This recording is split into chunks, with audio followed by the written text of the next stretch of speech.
На десятки идет число погибших и раненых в результате столкновений и пожара в Одессе. По уточненным Recent данным... pro-Russian demonstrations in Odessa, in southwestern Ukraine, indicate a significant expansion of hostilities in the country. A quick look at the map gives the impression that Russia intends to create a land bridge through Ukraine from Russia to Moldova.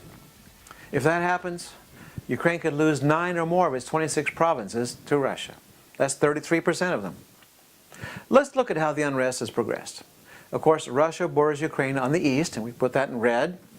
Transnistria, on Ukraine's western border, is a territory under Russian authority inside the country of Moldova. Put that in red too.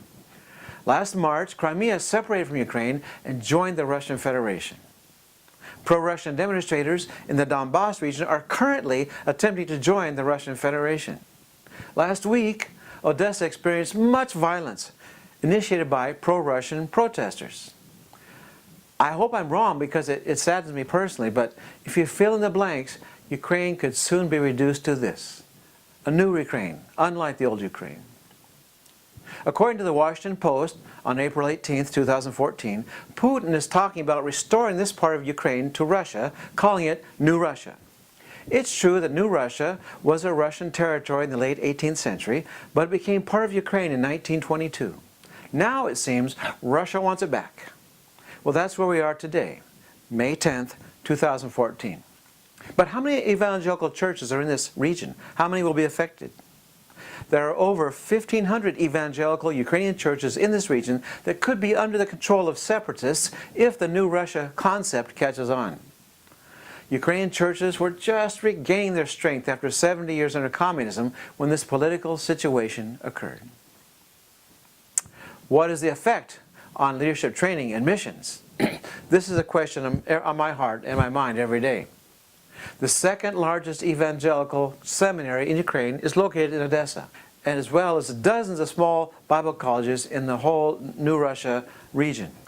I have taught missions and church planting courses in several of them. Many of the young people responded positively when we called for missionary volunteers, but they still need to be trained and sent out by their churches. If violence escalates, then Christian ministry could be temporarily interrupted in Ukraine.